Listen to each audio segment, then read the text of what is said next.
this is Julie over here at Book of Hours. I wanted to come on board and continue the conversation about uh, no contact and low contact. Um, JP, can you turn the light on behind me overhead? It feels a little dark in the room. Oh, okay. Okay. Just feels a little bit dark in the room. Maybe I'm a little bit too bright. Okay. So, as you can see from the description of the video, what I've done is I've just done a really shallow dive into sort of the TikTok world, which is not a place that I'm real familiar with. It's not really a venue or a format that I really I understand it, but I just don't really see the use of it. In fact, I don't see the use of much of social media. But in response to the no contact episode that took place on the Oprah podcast around the Thanksgiving holiday, I decided to go to the space, to TikTok, and see what some of the people were saying. And then what I want to do is connect that to something that I discovered that has to do with that 2030 date that we've been hearing about for quite a long time. So you'll see my TikTok page, and you'll see a whole bunch of TikToks that I've collected. This is strictly for like research. I'm not. Um, this is just something that I felt like I needed to do in order to sort of get to the bottom of things. So let's go ahead and share that. All right. So you can see that I have a bunch of people on here that have talked about going no contact, why they've gone no contact or low contact, and what it means and the reasons that they've given. In all of these individuals that you're seeing here, these are all people that are talking about their no contact experience. In every single one of them, and this is just a handful, there are a lot more than just this. Um, it all comes down to the fundamental um, truth, and the truth is that no contact or low contact with your family of origin, specifically like your mother or father, it comes down to the fact that this was a last resort. Oftentimes, for many of these people, it was either this or suicide. This is how marginalized and disrespected and unheard that they felt within the family of origin. Almost every single one of these individuals that you see here are considered scapegoats of the family. They were not treated the same way that their siblings were treated or that the rest of the family were treated. And so that's the fundamental, the one thing that they all have in common. So the fundamental commonality is that it was always a last resort. It always took years and years of therapy, years and years of really trying to work with the people who disrespected them and the people who basically just tossed them aside and said, "You really don't matter in this family, and we really wish that you would get the hint." And so the whole decision to, cut them out of their life or cut them out of their mind or cut them out of their heart, cut them out of everything having to do with the family, whether it was their feelings or or something, more tangible, like attending holiday events or whatever. This was all done as a result of feeling as if they had already been dismissed, as if their um, as if their thoughts about things and their desire to be in a relationship was simply not wanted. So they already felt unwanted. They already felt discarded to begin with. And rather than take their own life, which many people do in their family of origin when they've been discarded and they're the scapegoat and they're bullied or blamed for things that aren't their fault, or they're targeted, or they have narcissistic parents, that's usually the end result is suicide. Well, this is a way to not have to kill themselves. So what they do is they go no contact, which is the equivalent of like social suicide. They lose friends, they lose family, they society goes to them and says, how in the world could you possibly, want to not have a relationship with your family? You have children. Those children have a right to have a connection with their grandparent. What is wrong with you? How could you do this? And so they undergo what's called a social suicide when they go no contact. This is not an easy decision, and about 35% of the population is no contact. Basically, what you're looking at right here is a microcosm of individuals that represent that 35% um, that have decided to go no contact. One of the gentlemen that was on the Oprah show that was with his wife, who gave his story about why he went no contact, is in this list, and I want to play him first. So let's go to him. I'm going to hopefully this works. I might need to start it and begin it again, but let's see if this works. Today, my wife and I went on the Oprah podcast to talk about going no contact with my family. So with it being Thanksgiving, I wanted to share one of the biggest lessons that I've learned in the past 4 years. And as Brie and I have deconstructed what exactly happened with my family, the thing that we keep coming back to is that our morals, values, and friendship were not aligned. Ultimately, any relationship that you want to have with somebody, whether it's a family member, a coworker, a romantic relationship, you need those three things, especially if you want to have any kind of serious emotional intimacy. And I do think that they work in that order, ultimately from morals to values to friendship. In other words, believing in the same right and wrong as somebody, valuing the same things, and ultimately fostering a deep and rich friendship with that person. And I say friendship in the broadest possible sense, which is to say that you enjoy being with that person and you have shared interests. And as a parent myself now, I think about that constantly with how I'm developing those kinds of relationships with my daughters. Whenever Brie and I are talking about going no contact with my family online, the question always gets asked, are you worried that your kids are going to do this to you? And truthfully, the answer is no. And not that I don't think that we're going to have fights or issues or other problems, but what I do think is that as parents, Brie and I will constantly be striving to build a foundation of morals, values, and friendship with our daughters. And those will be able to withstand any fight that we could have. And that work starts years before kids turn into adults. But I also want to share a little bit of encouragement that it is never too late to start down that path. And ultimately now as a parent myself, when I hear kids talking about going no contact with their parents, it doesn't worry me about what's going to happen with my kids, because I know that Brie and I have a good understanding of how we're going to develop our relationship with our kids. We have a plan in place for how we're going to develop it over the decades of life that we have with them. And ultimately, it's just not fair of us to project our own insecurities onto other people's relationships with their parents. So happy Thanksgiving. The other day, my wife and I went on the Oprah podcast. Okay. JP just sent me a note, and I realized I don't have my phone with me, so hopefully I'm heard. If you're listening and you're tuning in right now, can you just leave me a comment that you can hear me? Because I don't have any way of checking that. So yeah, a little scattered today, but not a big deal. So that was one of the gentlemen that was on the Oprah show, and he and his So with wife it being Thanksgiving, told I wanted to share his story. Sorry about that. He and his wife told his story, and she too had to also go no contact with her family, and they gave a little bit of the background information as to why they had to go no contact, and it was really, really tragic. I mean, they were basically just totally dismissed by their family of origin. Not only were they themselves dismissed, but when they came forward and said, I have this person that I want to marry, the families also dismissed the partner or the future husband or future wife. So this, like I said before, when a person decides to go no contact, it's done as a result of self-preservation. The pain on his wife's face was just really palpable.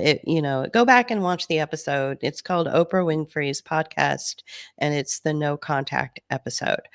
As you can see, there are a lot of individuals who are talking about their story. And a lot of them are women. And what I really tried to do was find men that that were telling their story. It was very difficult to find men. Um, there is, it for some reason, it comes from, you know, for some reason, women feel that they need to go no contact. But I do want to play this father for you and his response to, to the fact that this seems to be an epidemic. If your kids no longer want to speak to you when they become adults, that's 100% your fault as the parent. What most parents don't seem to understand is that the parent-child relationship is not the same as the adult-to-adult relationship. So if you raised your kids and you think, well, I put a roof over your head, I paid for you to have food, and I provided for you, that's the bare minimum. And if that wasn't enough for them to want to continue a relationship with you as an adult, chances are there were some significant problems within the household. How you treated that kid, what your expectations were of that kid, or what they are of them as an adult are probably completely misaligned. So you either didn't treat the person well, you were either trying to take advantage of the person through making them parentify by watching a bunch of other children, forcing them to work, turn over part or all of their paycheck. You tried to force your political and religious opinions on them. Whatever it happens to be, there is a break in there somewhere that you have responsibility for. And if you think to yourself, oh, I have no responsibility for this, I guarantee you're the problem. So if you're a little bit more on the side of common sense and you go, there was probably some things that I really didn't do right that I may need to apologize for and tell them, hey, I did the best I could with this, but maybe I didn't handle these situations as well as I could. That's probably the only starting point you have to have any kind of relationship with that kid going forward. And so I keep seeing this over and over and over on social media, especially with the older generations complaining that their kids don't want anything to do with them. As a person that has grown kids themselves, that both still live right near me, that talk to me every week, that come see me all the time, that love to spend time and hang out, I'm telling you that your kids don't owe you a damn thing. And if they don't want to have a relationship with you, it's your fault, because you tried to put either your expectations on them or you didn't treat them well, and now you just have the expectation that they're supposed to stand around for it as an adult, when now they have their own choice. They don't have to anymore. Let me know your thoughts. If your kids know... Okay. So like I said before, the no contact decision comes about as a result of that child. 100% Sorry, your I fault. don't know how to do the TikTok thing very well. So it's one of those automatic things that keeps coming up. I'm learning. So the no contact decision comes as a result of already feeling marginalized. I'm not saying whether I'm no contact or low contact with my family, but I haven't seen my own mother in 10 years. And when I did try to bring it up with her, and I also asked her, why don't you ever call me on the day of, or answer your phone on the day of, like the holiday, like Thanksgiving Day or Christmas Day? Why are you trying to keep me from the rest of the family, right? And the response was, are we going to have a fight?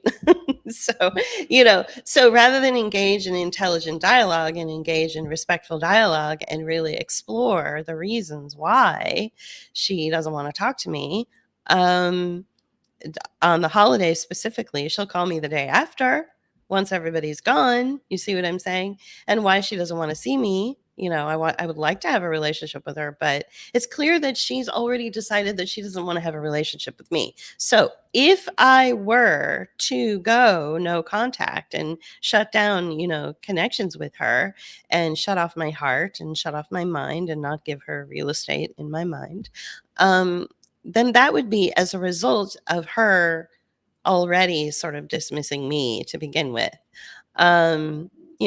So, and there's plenty of examples, plenty of horrible examples to indicate that this is what she wants. In that vein, what I'd like to do is play play one that I listened to earlier today. Play a woman, this woman right here. It's a sort of a similar story to mine. And I just, and it just kind of spoke to me. So let me go to this one. It's been 3 years since I went no contact with my mom.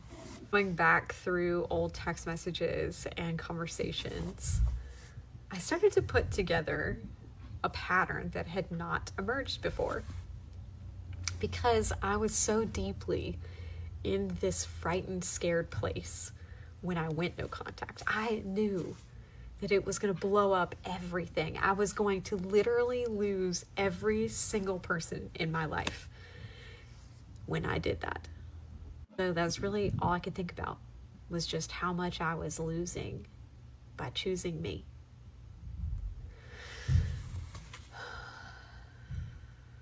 My mom went no contact before I went no contact. She just didn't say it. Only that, she did some really, really shitty things for the year before that. If not all the times before that. I'm 42. We went no contact 3 years ago. I was 39. So before 39 years, I have lived with a person who I called mom, who I wanted desperately to be my best friend. I wanted the relationship that I kept seeing everywhere, of the mother, daughter, and I don't want to wear matching outfits, but yeah, I wanted the relationship. I thought, this time in my teenage years is shitty. She's never really paid a bit of attention to me, never thought once that I was a good person, that I was successful, that I had any chance of doing anything. Literally, this sounds so terrible, because it is. And yet I spent all this time trying to get her to like me. And 4 years ago, she sat down in this conversation that I will never forget. I was stuck in the car where she's driving me back to the place where my entire family was located. And she just came swinging. Just, your brother says this about you, and your brother says this. And why are you so mean to me? Why are you so hurtful? And here's me over here sobbing, going, I just wanted to be your friend. I just wanted to love you. I wanted that experience of you loving me and me loving you, and you succeeding and me succeeding, and us loving that. I don't think you like me, much less love me. And at this point, she looked at me and didn't say a word.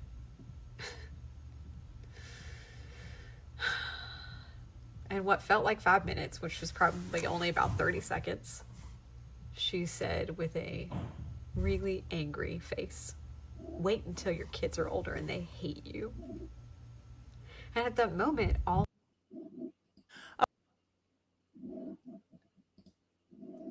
Okay, so there was more to it, and for whatever reason, it went away. But that poor girl, she just wanted to have a relationship with her mom, and it was clear that her mom didn't want to have a relationship with her. So in order to protect herself, she had to shut off and shut down. And so she hasn't had any relationship with her family or her mom for 3 years. And that's out of protection, right? Now, I'm getting to a point that is very serious, but I want to go through some of the other commentary from some of the other gentlemen who, it's very hard to find men who talk about this.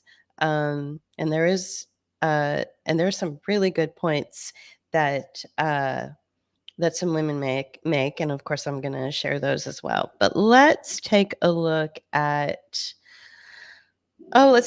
this guy. He seems nice. An increase in the number of people cutting off their parents, but there's one thing I've noticed about this trend. Has anybody else noticed that when an adult child chooses not to have a relationship with a parent, it's always, but it's your mom and dad. You only get one mom and dad. Why are you doing that? And it's never, Wow, what could a parent have done to cause their child to make this decision but feel like it was the right one? It's never what happened that made a grown adult feel like the need to walk away from the people who raised them. And it's definitely never, but they're your children. How can you treat them that way? Why is the weight placed on the child? Why is the burden of maintaining peace, preserving connection, and forgiving endlessly dumped onto the very person who's probably carrying the scars? No one ever stops to think maybe that parent wasn't a safe person. Maybe the parent was emotionally manipulative, abusive, dismissive, narcissistic, or just constantly absent when it mattered most. Maybe parent was just a title and not something they lived up to. And yet the child is the one questioned. The child is the one who's guilted, shamed, or gaslit. There's this automatic defense of the parent as if the role of parent comes with some lifetime immunity from accountability. But here's the truth. People don't cut off their parents typically for no reason. It's not impulsive. It's not heartless. It's usually the last result after years of trying, years of hoping things would change, years of therapy, tears, inner conflict. It's often deep, painful act of self-preservation. And yet society keeps asking the wrong question. Instead of why did you walk away, maybe it's time to start asking what happened that made staying impossible. There's an increase. I found that one particularly particularly good. I found it very insightful, and it sort of mirrored some of my own conversations that I've had with, friends and family members. It's like, well, rather than take a look at the parent, let's take a look at why people do what they do. So it was very strong and to the point. I think it was this young lady that brought out some really good points that I want to bring. I think these two videos of hers were really poignant. Let's try this one first. Here are 3 reasons why I will always say, even when your child is an adult, the relationship is never equal. First, attachment. Parents set the tone for the relationship between themselves and their child, and that tone lasts for decades. Since the parent is responsible for the quality of the attachment, they're also responsible for maintaining it and repairing it. So the power dynamic is obvious when there's an adult and a baby, right? But as that child gets older, that power dynamic never fully goes away. It evolves, it shifts. The child gains more power, but the power dynamic is never equal. Therefore, as a parent, you will always have some authority, some influence over your child. The last one is simple. Your child did not choose to be born. You chose to bring this child into this world.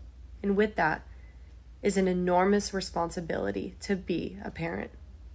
And that responsibility is lifelong. It shifts, it evolves over time as your child gets older, but it never goes away. So we have a responsibility and a duty to be their parent in the way that they need. Here are 3 reasons. Okay. So that one was that, went there a little bit, but there's some other ones that I wanted to bring up that I felt were even more poignant. So let's see. There's a lot of people on here that sort of mock the Bible verse, honor your father and mother, because it's conveniently forgotten that there's a follow-up to that. I think it's honor your father and mother when you're children. And then it also, expects for the child to be respected or treated well by the parents. But that part of the Bible verse is conveniently forgotten. Let's see, where is the one that I'm looking for? One in specific that talks about narcissism and gaslighting. Let's see. I don't think it's that one. There's a lot of them here, as you can see. And they all kind of say the same thing. Ultimately, though, the point of the no contact rule is that it's always a last resort, like this gentleman in the beard was saying. It's always a last resort.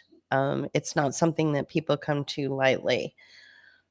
Let's try. Let's try this guy. Okay, this is part 3 of my thoughts after listening to the Oprah episode on going no contact. So one of the biggest takeaways was the adult children basically stating that the main problem was that their parent just wouldn't listen. And there was kind of this discussion of like, look, parents, you may have done a long list of amazing things, but if you don't listen, truly listen, all those amazing things are basically meaningless. That's how vital and important it is. And there was one dad that was in there, and he had been estranged from his child for, I believe, 3 years. And you know what the difference maker was? He finally decided to go to therapy. And when he did that, everything changed. He realized his aha moment was that parenting your kids needs to change at different stages of your kid's life. You're often, a lot of these parents are still trying to control their adult child the way they did as a little child. And that just is not going to work for adult children. But again, one, TikTok influencer mom, chimed in and says, adult children run and hide when they don't get their way. And I hate that. I don't believe that that's the case. There is a wound there that they don't feel comfortable even talking to their parent about. And it may be from years and years and years of not having their parent listen. And that just eventually reaches a breaking point where the adult child says, enough. And one of the last conversations that my wife had with her mom was, it had been already 3 years, since they had really meaningful contact. And her mom said, we need to talk. I don't even know why we're in this situation. And my wife wanted to just scream. It's like, really? Because she had been trying to help her see over and over and over again, given specific examples of all the things that were harmful. And yet the mom, what was happening? She wasn't listening. And so for us in that situation, when I hear that, it just grates on me because I know what it's like to have a parent say that when that's not actually true. It's just that they're choosing to not listen. Parents need to start treating their adult children like peers, like equals, rather than speaking to them condescendingly or in a controlling way or a manipulation way. It's just super important. Okay, this is part 3. Right. So one of my biggest commentaries regarding, the problem is that it's okay for women, especially, to get out of highly dysfunctional marriages or relationships. There is an entire, there are foundations that are built to help these women go to safety. They get jobs, they get housing, they get money, they get clothes, they get protection, sometimes even new names. But there isn't anything like that for adult children of narcissistic parents or parents that gaslight or parents that have designated these children as the scapegoats. And those children then remove themselves from those, relationships, and there isn't anything to support them. In fact, they are ridiculed and marginalized and continue to be treated as if they're doing something wrong, or as if they're just complaining over nothing. They're dismissed. They're condescended to. There's just like no respect for them and no support for them at all.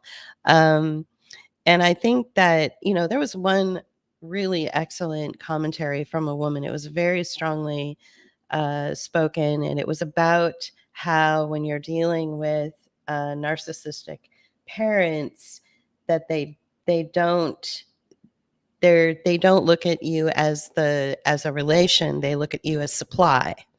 And I think that is definitely something that I'm learning to explore in my personal situation, where, you're told over and over again, but I'm your mother and I care about you, but you're starting to feel more and more like a supply. Perhaps it was this woman right here. Something on Oprah that explains my disgusting. Hang on a second. Where did she go?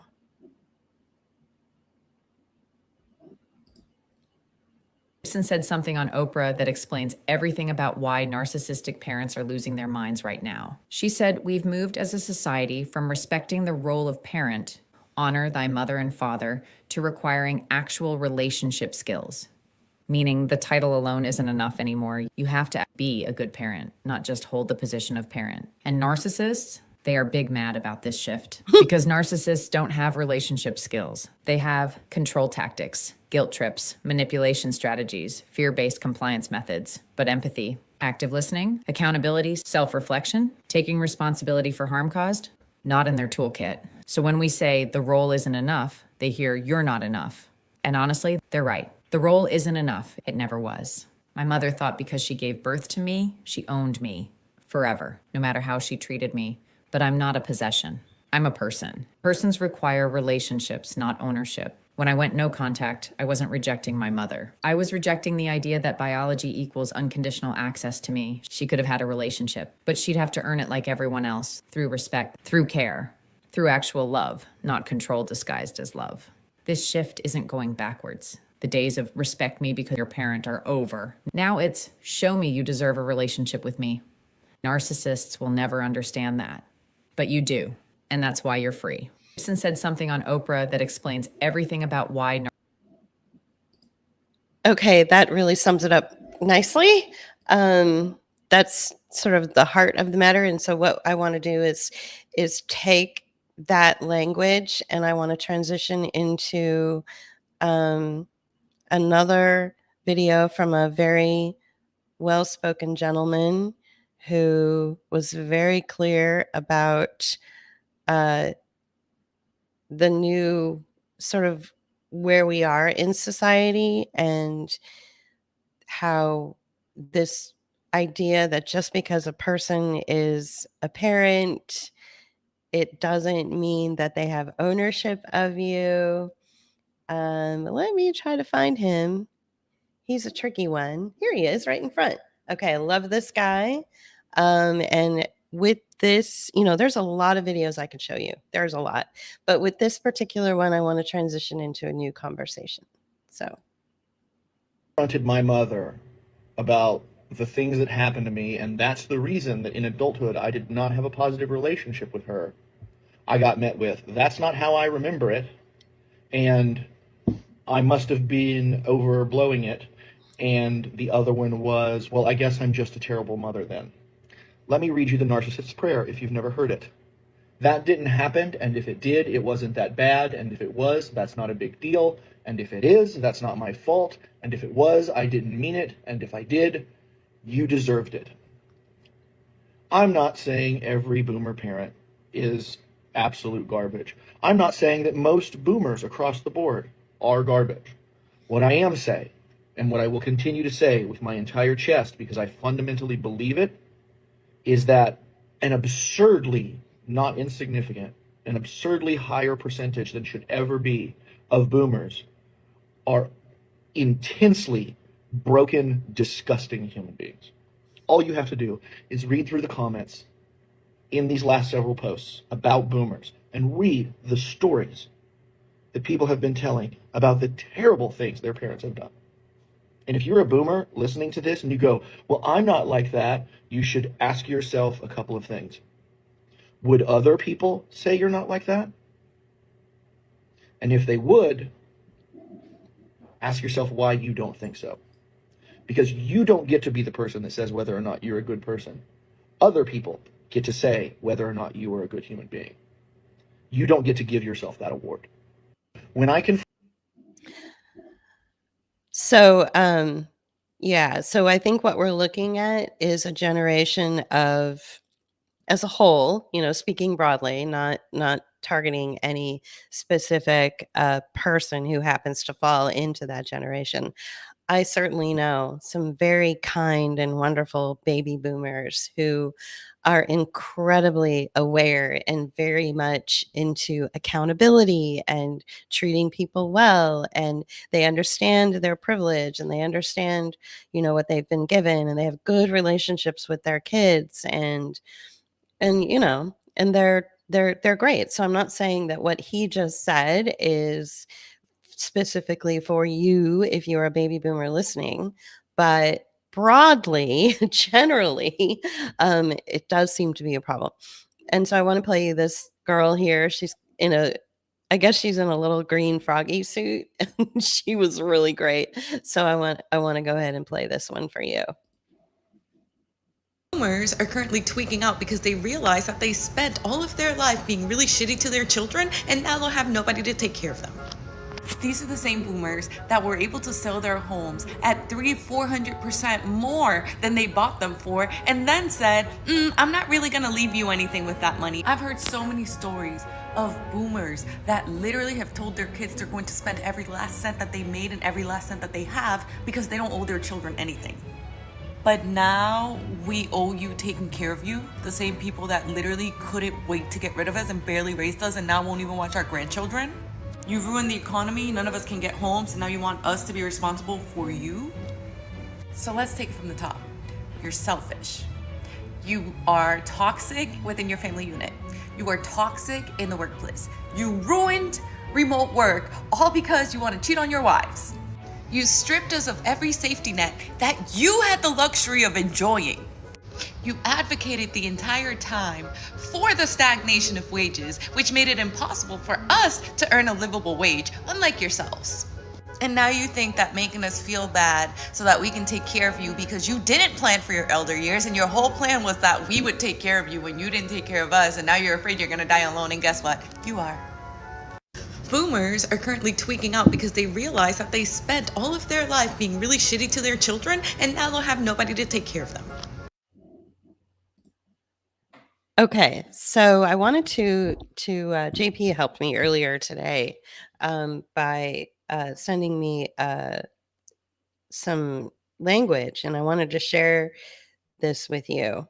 And it sort of goes along with what that girl was just saying. So I want you to listen carefully. So the filial laws, okay, so that's where we're going next. We're going someplace actually real. It's not just a bunch of TikTokers complaining. There's actually a legitimate financial, economic 2030 concern, and it's something that's coming around the corner, and it has to do with something called filial law.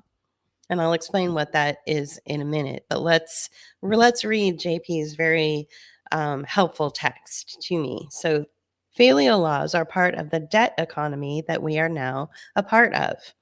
The government has been stepping back from more and more social safety nets and is now placing all responsibilities on citizens instead of continuing what everyone paid into and thought that they would have when they retired. Boomers have been part of the national and state leadership for the past 30 plus years. 2 boomers attempted to get rid of Social Security in the 1990s, and yet a Generation X inadvertently saved it for everyone. And I'll talk about that story in a minute. The current administration is of the same administration that will benefit from filial laws and is responsible, and yet is also responsible for reducing or getting rid of Medicare and Medicaid altogether. So this what you're seeing here are millennials and Generation X that are saying they don't know what it is that they're complaining about.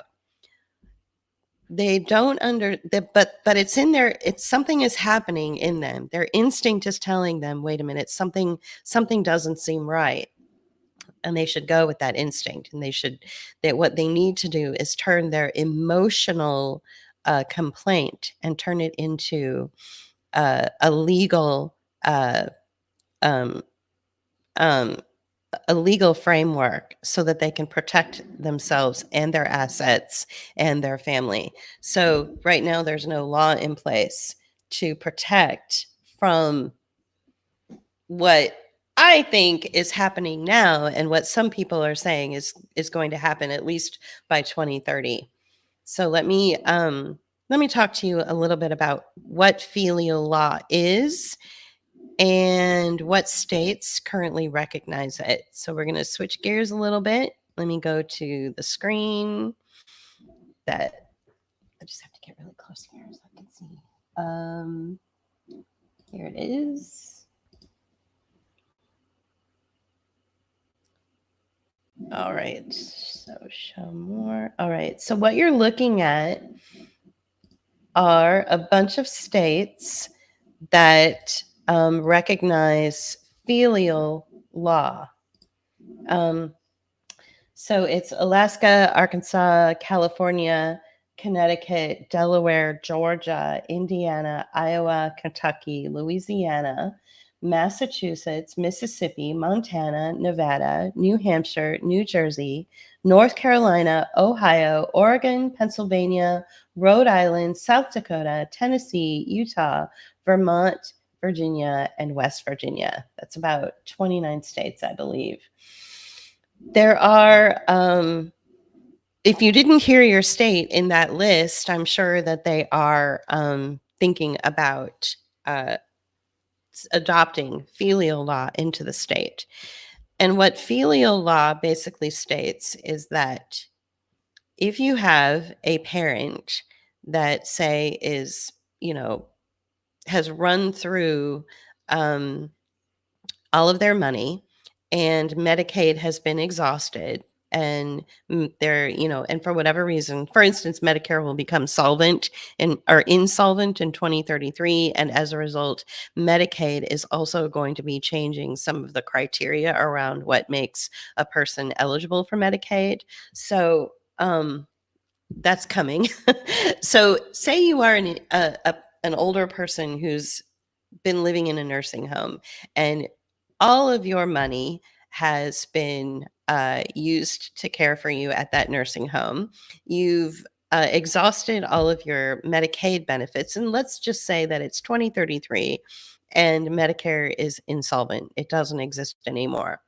And you are still racking up bills and you're still alive and you're still needing to be cared for. You're still having either your in-home person come in and take care of you if you're living at your home. Maybe you still have a mortgage you need to pay.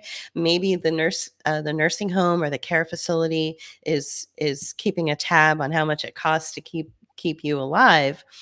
If you're in one of those states that I just listed, then the state will say, okay, then it's up to your children to then come forward and pay for your care. You're still alive. Your children are going to have to pay the nursing home.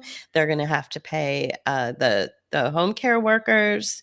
They're going to have to pay medical expenses. They're going to have to pay for your life, food, whatever. And so it's up to then the children to pay for that. And so what happens if you've got, like I just showed you, you've got 35% of the population that doesn't even have a relationship with that parent. And suddenly they're now responsible for taking care of that parent just because that parent has run through their own money, doesn't have any left to help, maintain their survival. And so we have a real problem, in my opinion. And I'm already actually, it doesn't matter to me because I don't have a parent that lives in a state that recognizes filial law. So if you have a parent that lives in a state that recognizes filial law, and if you are out of state and perhaps you're in a state that doesn't recognize it, it doesn't matter. If that parent has run through all their money, Medicaid is like, we're not covering everything. So you still have a balance at the end of the day. Medicare is insolvent. It's not working anymore. Then you will, even though you're not in the state, you will still be responsible to pay into that parent's care. And what happens if you don't? Well, let's take a look at what happens. Say, I live in the state of Mississippi. So let's say if I did have a situation like this, which I don't, what would happen if I decided, hey, look, I don't have the money, or why should I have to? This is a parent that never did anything for me financially, and suddenly I have to go bankrupt to take care of them. What the hell? So in Mississippi, which does have filial responsibility laws, If you don't support your needy parent, a nursing home or a state agency can sue you for their care costs and potentially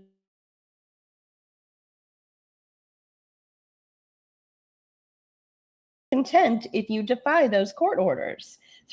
Though enforcement is rare and is usually triggered by unpaid long-term care bills or Medicaid recovery efforts, not daily support. So so this suddenly it becomes less about one, 2/3 of what is 35% of the population complaining about their relationship with their parents. And it's more about like, let's set the precedent for some sort of legal conversation around why dozens and dozens and hundreds and thousands and thousands of scapegoated children who have decided to go, cut off a relationship with their parents as opposed to suicide, because that's really what going no contact is. It's like, I've decided to self-preserve, and the best way that I can do this is by going no contact. And a lot of children don't even go that route. Adult children, they end up committing suicide. So this is definitely something that we should be talking about. So let's talk about the Generation X that actually did save Social Security. This is the classic Generation X story. Okay, so a young woman in the 90s, she's a little bit older than me, was targeted to take down Bill Clinton. And her youth and her vulnerability and her naivety was used as a weapon in order to try to take down Bill Clinton. It didn't work. That story then became very controversial, and it was salacious, and it made headlines. That young woman had to go into hiding. She had to protect herself from, people were making death threats on her. She was, the press was relentless in their attack on her character. I mean, just the worst thing that you could possibly imagine to happen to a young intern happened to this young woman. And ultimately what happened was she was used as a way to try to get Bill Clinton they were going to use that controversy of the relationship he had with her. They were going to use it as leverage to take away Social Security. But what she did instead is she talked to the right kind of people who wanted to keep the Social Security Administration in place so that we can all have retirements that we pay into with our paychecks. She went to the right kind of people, and they said, let's go ahead and turn it around and use the story as a way to say, we will take this salacious, controversial story even further back off of Social Security. Because remember, the legislation had already been written to take it away. And so it took a Generation X to undermine herself, take the risk of destroying her own reputation, possibly with the idea that she would never find real work again, ever, and the support and care of her family to turn it around. So Monica Lewinsky is basically regaled as the Generation X that saved Social Security for all of us. All right, so you guys can read about the story, and of course you're not going to see it, you're not going to frame it the way that I just did. She was used as a political weapon, as a political pawn in both cases. But ultimately, at the end of it, Social Security was saved. All right, you like your retirement? You can thank her. So the thing that's happening with Medicare is that it will become insolvent, according to this this statement that I read. So unlike Medicare's Hospital Insurance Trust Fund, which has a projected insolvency date of 2033, which is a rough estimate. Medicaid does not have a trust fund that can be depleted in the same way. Medicaid is funded jointly by federal and state governments with no set expiration date. However, the increasing costs associated with the aging population means that states may not have sufficient funding to meet the growing demand for services, particularly long-term care. So what we're looking at is a 2030 date where which has been sort of the general date that they feel that baby boomers are going to start to need more care and more services. So the key challenges are that as baby boomers live longer, the need for long-term services and support spikes. Medicaid is the primary payer for long-term care in the United States, covering over 40% of all the costs, making it the most vulnerable part of the program to these demographic shifts. So as the baby boom population moves into these care facilities and moves into these higher needs long-term care facilities, the Medicaid funding allocation is going to be under a lot of pressure. It's going to thin out a lot more than it ever has in the past. And so they will only pay. So in order for it not to go away completely, Medicaid is reevaluating where a baby boomer can cap out on the amount of money that they can get from Medicaid. And so whatever is left over, whatever balances are left over in that baby boomer's life is going to fall on the shoulders of individuals like the children of the baby boomers. I just laugh because this is such a classic example of, once again, like JP keeps saying, we're still talking about these people. Like, when are we going to be able to get rid of this conversation and move on from it? But apparently we're all going to be in a space very soon where we're going to have to basically pay whatever Medicaid doesn't cover. And since it looks as though Medicare is going to be insolvent by 2033, this has become a real issue. So what are the things that those of us who can't afford or don't want to afford to pay for our baby boomers end of life cost? What are some of the things you can do? Well, you can protect your estate. There are plenty of stories. For instance, if I go back to the TikTok group that I've just sort of curated on my own, this woman right here with this over that I'm pointing to with my cursor, she has an incredible story about how her siblings were given, every time her father was a real estate agent, and every time he made a sale of a house, he would give his commission to her siblings, and yet she never got a commission. And so what I'm saying is, you can take this really emotionally devastating truth and you can turn it into a legal protection mechanism, so that when that parent has now run through their Medicaid and run through their own money and can no longer care for themselves because they need extra care and they need extra support services in their old age, you can say, well, wait a minute. Didn't he invest into his own care by giving my siblings, an inheritance, by giving my siblings all of his commission checks? And you can find a lawyer to protect your assets based on your emotional position as a scapegoat, right?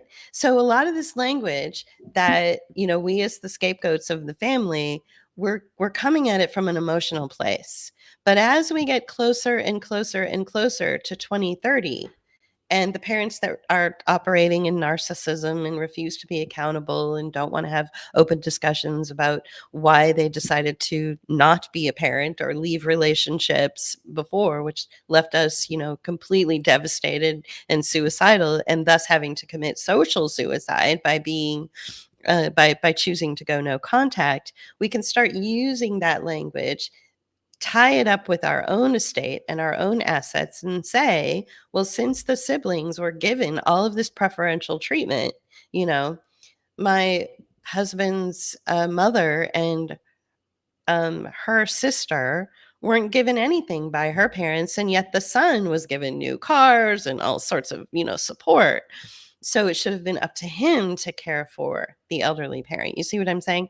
You can and so with this woman in particular that here's here in the corner, who basically got no financial support from her parents ever, has a legal standing to say, I may be in a state that does recognize filial law, but here's my attorney to speak on my behalf, or here's even me to speak in a court that says I should not have to be responsible for this.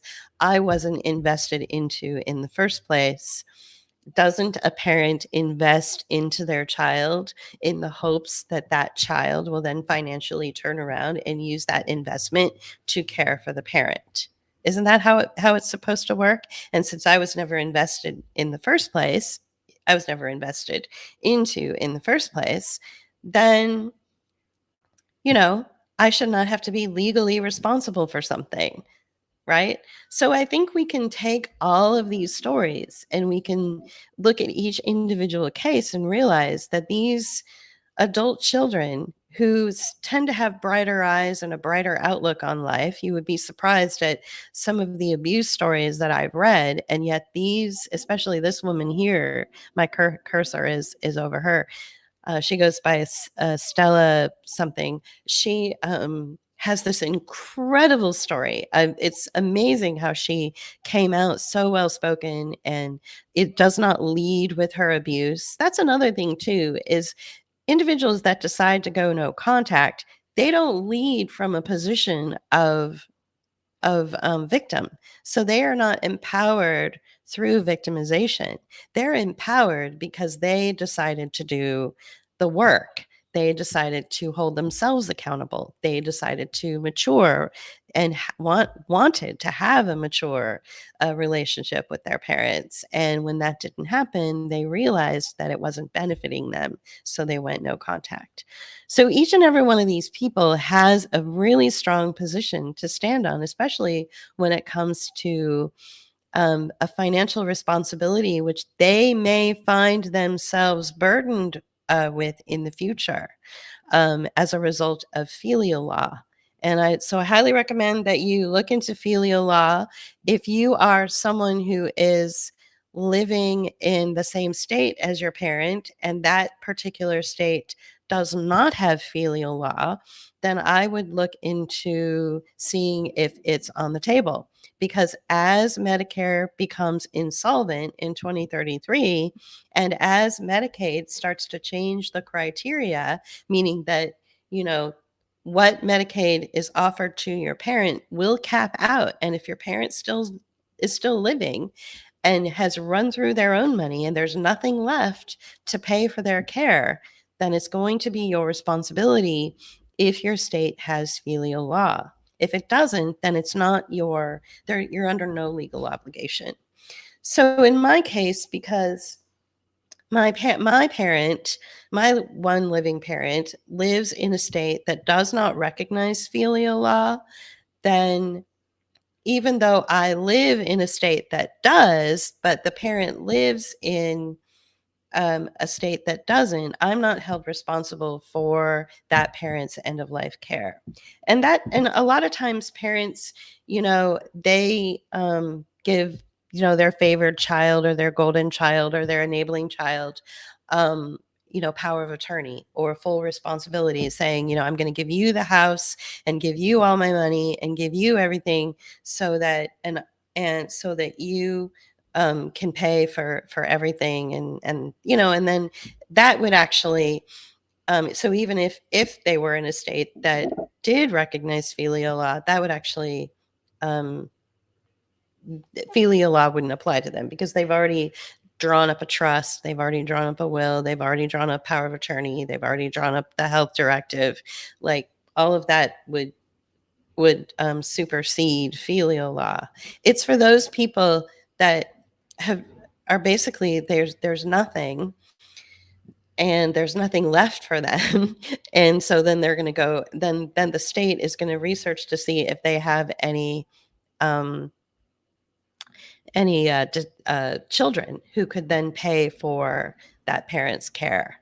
So, I think it's really important that if you are in a situation where you yourself are struggling financially, and you may be in a state that doesn't recognize filial law, but maybe your parent lives in a different state that does, that you want to make sure that your siblings who have been given all the power and all the money and all the support, that your siblings will then utilize that investment that the parents made into them and put it back into the parents' care. That's how it should be. I think that this story that was brought up to everyone's attention and given a platform, the story of No Contact, it's coming about like right about the same time that we're just a few years away from that 2030 mark when all these baby boomers are going to be aging. And so these things happen on purpose. But it's really important to recognize that the act of going no contact has been around for hundreds of years. This is not anything new. This is like I said, this is always a last resort. It's self-preservation. It's an alternative to suicide, because most people who go no contact with their parents have either thought of the idea of suicide, and for some reason they either partner with individuals who make them, sort of build them back up and help them find themselves again, or they get into therapy to talk about, the suicidal thoughts that they may be having. And so it's literally a survival skill. Going no contact is literally a survival skill. This really pretty young girl right here that I have my cursor over, her situation is really, really traumatic. Out of nowhere, she was kidnapped by these sort of teenage wilderness people who pull kids out of their beds at like 2:00 in the morning and disappear them for like a year or two. And she was terrorized for a couple of years, and all something that her parents paid into, something that her parents had requested. And so just the deep betrayal and the fact that all of this sort of fight or flight and anxious living is now incorporated into her life as a result of being legally kidnapped and abused in this sort of program for wayward teens when she wasn't, and that's another thing. I mean, there is story after story after story about how the baby boom generation makes a claim on their children. This child is, a troublemaker. This child is underappreciative or unappreciative. This child is a problem child. They're constantly, and all this stuff is not true. Just because somebody says a thing about you doesn't mean that thing is true. And so when you are underage, when you're still a minor, and you take that information to the court will take it seriously. And that's what's really scary about this, is a lot of these kids were absolutely set up to fail. And so a lot of them are adults now. And, this is what you're looking at. You're looking about adults that have said, I was set up to fail. I was driven to suicide. I was driven to a place where I had, no choice but to go no contact. And this is how I am now as an adult. And it also, and like I said, it comes right on the heels of losing Medicare, Medicaid being restructured. So there's there's a bigger conversation here. I would say that if you are in a narcissistic relationship with your family members, or a parent, and there is a lot of gaslighting, and you are, the designated scapegoat. Maybe you're an only child, and so these roles will interchange intermittently. One day you'll be the golden child and the best thing that ever happened. Next day you'll be the enabler, and they'll engage in something called emotional incest. It sounds kind of weird, where suddenly the mother might start treating her only son like a husband, or suddenly you're made into the scapegoat. Like, there's nothing you can do that is good enough. And maybe a distant cousin, or if you do have siblings, the other siblings will be held up while you're pushed down. And it's just, these roles are intermittent. They don't stay the same. It's not a straight line. One day I'm the scapegoat, the next day I'm the golden child. And so that kind of inconsistency can create, what it does is it creates the anxiety in you. It creates that need for fight or flight, where one minute you're wanting to explore the reasons why people do the things that they do, and those things that they've done at the end of the day has caused you much pain, and you're trying to explore that. And then the next day you're just totally ignored, like you don't even exist. I've never ever had a conversation with my nieces and nephews. My brothers have never, or my mother has never said on a holiday or on my birthday, hey, you have an aunt. Here's the phone. Wish her a happy birthday. Wish her a Merry Christmas. Tell her thank you for that gift you sent. Never once. So the way I see it is, they've already made the decision for me. They've already decided that my siblings are going to take on the responsibility and the financial responsibility of the parent who has invested in them, or they have, decided. So by putting me in that position, they've already said you're released from any financial obligations from the parent that might be, maybe they don't have enough money to have, long-term care. Maybe they don't have Medicaid anymore. Maybe they don't have Medicare. These things are insolvent. There are plenty of parents out there that are baby boom generation that are still going to be alive and kicking in 2033. And so we, as the adult children of narcissistic parents, and, and for instance, these individuals that have had to go no contact, they need to start having like real conversations about how to protect their assets, how to protect their spouse's assets. So I think that's really important, and I think that's where the conversation should go. So right now, the conversation around, the sort of the no contact rule, it's going deeper, which is very good. And people are telling their story, which is good, because there's hundreds of thousands of stories out there, and they're all legitimate, and they're all coming to the conclusion that in order to preserve my life and be the best person I can possibly be, I cannot have a relationship with this person. That is to be applauded, because the alternative is usually suicide.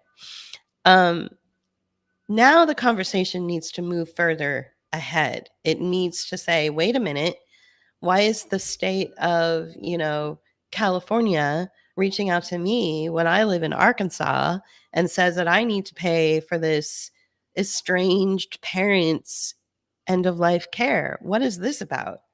I'm not responsible for that. And they can have a legal precedent for that now, because the parent didn't invest in them. so I laugh, because it's just, it all seems to be coming full circle, right?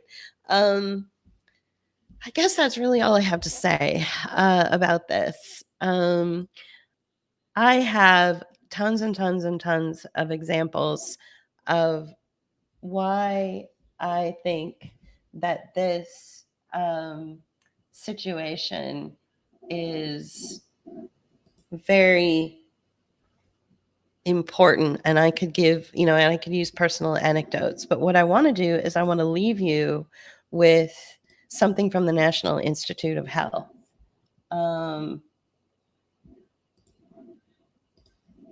So this is called the 2030 problem, caring for aging baby boomers. What a wonderful title. The 2030 problem, caring for aging baby boomers. The word problem and baby boomers. I mean, doesn't that just define everything beautifully? Like all of the, the fight or flight, the being the victim of narcissistic abuse, the gaslighting, this seems to be a baby boomer problem that has, attached itself to the rest of us. And so now we're going to have a financial problem. We have a baby boomer in office that is doing everything in his power to get rid of Medicare and Medicaid. And not enough people, of course, are paying attention to that. But I think that when you talk about what's around the corner, when you talk about 2030, a lot of people are like, oh, 2030, it's when robots will take over, or when we're going to be forced to do cryptocurrency. Oh my goodness, they're already getting rid of pennies. Oh no. Yeah, the real issue, the real problem is that you who are already struggling financially and you who don't have a relationship with your parent are going to find yourself financially responsible, and they're going to use filial law to attach your wages, to take you to court, and to possibly jail you if you don't if you don't take care of this 2030 problem that the National Institute of Health is talking about right here, that really shouldn't be your problem. So I'll just go ahead and leave it at that. And I hope that you've enjoyed today's broadcast and got something out of it. Share it around if you'd like. Please continue your patronage. It's very, very helpful and important that we do have patrons and people who support our work. It means a lot to me for those of you who have reached out and checked in with us. Thank you. Thank you so much for that. It shows that you really care, and words can't describe my gratitude for that.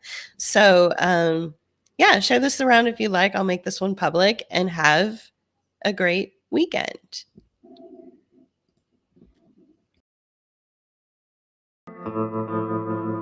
You can help us continue our work by becoming a patron at patreon.com/Book of Hours, or leave us a one-time donation at paypal.me/Book of Hours. Or you can use Cash App. Thank you.